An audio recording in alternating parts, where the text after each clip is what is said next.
السلام علیکم سامعین، آپ دیکھ رہے ہیں ایجوکیشن پیڈیا اور ہم آج بات کریں گے ریالٹی آف ایجوکیشن سسٹم ان پاکستان کے حوالے سے۔ سامعین، کسی ریاست کی ترقی اور بہتری میں تعلیم نمایاں کردار ادا کرتی ہے۔ کسی ملک کی پروگریس کا دارومدار اس کے لٹریسی ریٹ اور کوالٹی آف ایجوکیشن پر منحصر ہے۔ البرٹ آئنسٹائن نے کہا تھا کہ ہر ایک بچہ جینیس پیدا ہوتا ہے، لیکن اگر آپ ایک مچھلی سے پیڑ پر چڑھنے کو کہیں گے تو وہ ساری زندگی یہی سوچ کے مر جائے گی کہ وہ اسٹوپڈ ہے۔ کیا پاکستان کا ایجوکیشن سسٹم بھی کچھ ایسے ہی نہیں؟ وہ بھی تو ایک مچھلی کو پیڑ پر چڑھنے کو کہتا ہے۔ سامعین، جیسا کہ آپ نے آبزرو کیا ہے، ہر ایک بچے کو اللہ تعالیٰ نے الگ ٹیلنٹ سے نوازا ہوتا ہے، لیکن پاکستان میں الگ طرح کے ٹیلنٹ کو ایک ہی طرح سے پڑھایا جا رہا ہے، ایک ہی طرح سے ان کی قابلیت کو دیکھا جا رہا ہے۔ ہر بچہ رٹا لگا کر نہیں پڑھ سکتا، ایک گریڈ نہیں لے سکتا۔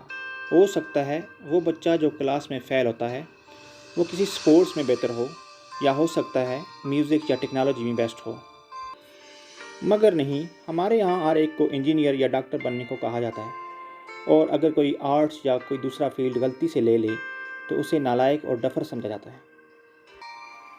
سامعین، آپ بتائیں، کیا ایسے پڑھ کر ملک میں جینیس پیدا ہو رہے ہیں یا روبوٹ؟ اور پھر ہم شکایت کرتے ہیں ہمارا ملک ترقی کیوں نہیں کرتا۔ آج ہم بات کریں گے اپنے ایجوکیشن سسٹم کی حالت کی، لیکن سامعین، آگے بڑھنے سے پہلے چینل کو سبسکرائب کرنا اور لائک کرنا نہ بھولیے گا۔ آج جدید دور ہے، لیکن اس دور میں بھی ہم پرانی چیزوں کو بیس بنا کر پڑھتے ہیں۔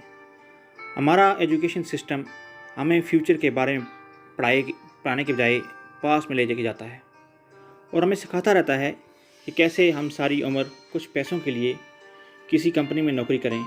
ہمارا سسٹم ہمیں نہیں سکھاتا کہ کس طرح ہم خود کاروبار کریں اور لوگوں کو جابز دیں۔ ہر بچے میں الگ صلاحیت ہے، لیکن جج سب کو ایک ہی طریقے سے کیا جاتا ہے کہ جو زیادہ پرسنٹیج لے گا وہی خوش رہے گا۔ مگر یہ سچ نہیں۔ آپ نے خود دیکھا ہوگا ایک ٹاپر کو ایک فیلئر کی کمپنی میں جاب کرتے ہوئے۔ اس کی مثال کچھ یوں ہے، آپ ایک طبیب کے پاس جائیں، وہ آپ کو سر درد کی میڈیسن کے بجائے پیٹ کے درد کی میڈیسن دے دے۔ یہی کچھ ہمارے ایجوکیشن سسٹم میں ہو رہا ہے، جہاں سب کو ایک ہی طرح سے جج کیا جاتا ہے۔ ہمارا تعلیمی نظام کچھ ایسا ہی ہے، جہاں بچوں کو صرف بزی رکھا جاتا ہے، ان کے دماغ پر دباؤ ڈالا جاتا ہے۔ گھنٹوں اسکول میں پڑھ کر آؤ، پھر ٹیوشن ٹیچرز سے پڑھو، پھر ہوم ورک کرو، اور اگلے دن بہت وزنی بیگ اٹھا کر پھر اسکول چلے جاؤ۔ بچوں کو وقت ہی نہیں دیا جاتا کہ وہ اپنے دماغ کا استعمال کر کے کچھ کریں۔ بچوں پر دباؤ ڈالا جاتا ہے، جس کی وجہ سے ہمارے بچے اور نوجوان ڈرگز اور سگریٹ جیسی خراب عادتوں میں لگ گئے ہیں۔ سامعین، انسانی دماغ اتنا پاورفل ہے کہ اس کو اگر ٹھیک سے استعمال کیا جائے، بغیر پریشر کے استعمال کیا جائے، وہ ایک پرندے کو اڑتا دیکھ کر اپنے لیے جہاز تک بنانے کا سوچ سکتا ہے۔ اسی طرح اگر ہم بات کریں دنیا کی، تو وہاں ایجوکیشن سسٹم اہلیت کے مطابق اسٹوڈنٹس کو ڈیل کرتا ہے، نہ تو ہمارے ملک کی طرح۔ آج کے دور میں ہر ایک کے پاس لیپ ٹاپ، موبائل فون اور سمارٹ فون ہیں۔ کیا آپ کو معلوم ہے یہ بنانے والا ایک کالج ڈراپ آؤٹ ہے، مطلب اس کے اپنے کالج کی ایجوکیشن مکمل نہیں ہوئی۔ آپ ویڈیوز یوٹیوب پر دیکھتے ہیں، واٹس ایپ یوز کرتے ہیں، یہ بھی ڈراپ آؤٹس نے بنائے ہیں۔ آپ کے گھر میں لائٹ بلب ہے، کیا یہ بھی کسی ڈراپ آؤٹ نے بنایا ہے؟ نہیں، یہ کسی ڈراپ آؤٹ نے نہیں بنایا، بلکہ تھامس ایڈیسن نے بنایا ہے، اور وہ ڈراپ آؤٹ نہیں، بلکہ اس نے تو اپنی اسکولنگ ہی کمپلیٹ نہیں کی۔ لیکن پھر بھی ان لوگوں نے وہ کام کر کے دکھائے جو ایک ڈگری ہولڈر اپنی ساری زندگی نہیں کر پاتا۔ ہمارے ایجوکیشن سسٹم میں ایک ڈگری ہولڈر اپنے دماغ کو استعمال کرنا ہی بھول جاتا ہے۔ جب اس کو ڈگری مل جاتی ہے تو نوکری کے چکر میں لگ جاتا ہے۔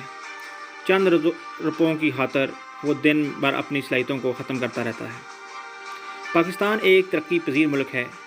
تعلیمی نظام میں پاکستان ترقی یافتہ ملکوں سے بہت پیچھے ہے۔